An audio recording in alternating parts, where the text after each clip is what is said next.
আসসালামু আলাইকুম রহমতুল্লাহি বারকাতু। আমি doctor Kamrul Hossain, consultant homeopathic medicine. এক ভাই প্রশ্ন করেছেন যে দিন দিন যৌন শক্তি কেন কমে যায়? যৌন শক্তি বাড়াতে হলে ঘরোয়া কোনো চিকিৎসা আছে কি না? দেখেন প্রিয় ভাই, ধন্যবাদ আপনাকে, ভালো প্রশ্ন করেছেন। যে যৌনশক্তি কমে যাওয়ার পিছনে অনেকগুলো কারণ রয়েছে। তার মধ্যে প্রধান কারণ হচ্ছে যে আপনার স্ট্রেস বা ডিপ্রেশন, অতিরিক্ত রাত্রি জাগা বা লিবিডো কমে যাওয়া, টেস্টোস্টেরনের মাত্রা কমে যাওয়া, পুরুষ হরমোন যেটাকে বলি আমরা, এটা অনেক কারণে কমে যেতে পারে। সেটা হচ্ছে যে আপনার দীর্ঘদিন পর্ন সিনেমার প্রতি আপনি আসক্ত রয়েছেন, যেমন টিকটক, তারপরে হচ্ছে ইনস্টাগ্রাম, ফেসবুক খুললেই এখন চলে আসে হচ্ছে অশ্লীল অশ্লীল ছবি।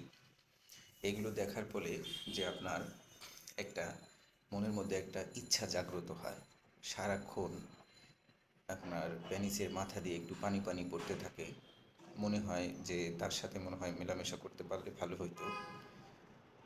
এগুলো দেখার ফলে আপনার ব্রেন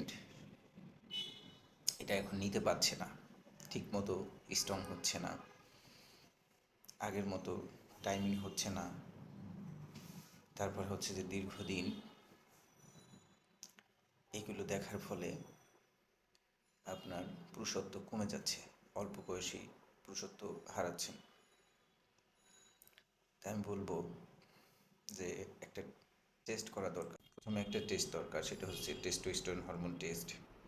তারপরে হচ্ছে হোল অ্যাবডোমেন আল্ট্রাসাউন্ড এবং সিবিসি, এই তিনটা টেস্ট আপনাকে অবশ্যই করাতে হবে।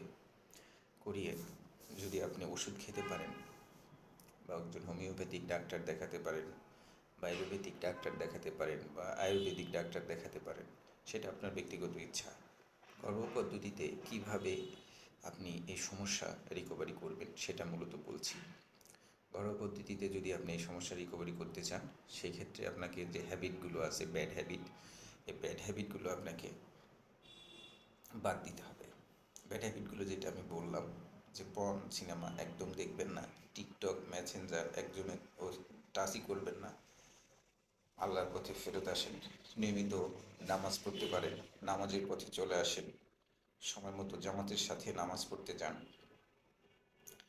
যে খাবারগুলো রয়েছে যেমন খেজুর, কলিজা, তারপরে হচ্ছে যে বাদাম, কালো জিরা, মধু, এবং 7 থেকে 8 ঘন্টা ঘুমাতে হবে। মূলত হচ্ছে যে আপনি যদি নামাজের প্রতি নেশায়, নামাজের হ্যাবিটে যদি চলে আসেন, নামাজ পড়লে নামাজ আপনাকে এই সমস্যা দূর করে দেবে।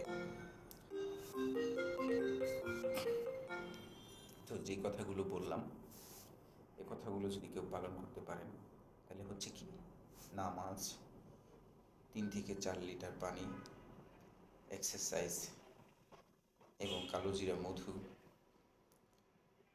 খেজুর, বাদাম, এগুলো যদি খেতে পারেন, তাহলে এই সমস্যা আপনার ইনশাল্লাহ অনেকটা কমে যাবে এবং ভালো হয়ে যাবেন, সুস্থ হয়ে যাবেন। যাই হোক, অনেক কথা বলে ফেললাম। কথার মাঝে ভুল ত্রুটি হলে ক্ষমা সুন্দর দৃষ্টিতে দেখবেন। নিয়মিত নামাজ আদায় করবেন। আসসালামু আলাইকুম রহমতুল্লাহি ওয়া বারাকাতুহু।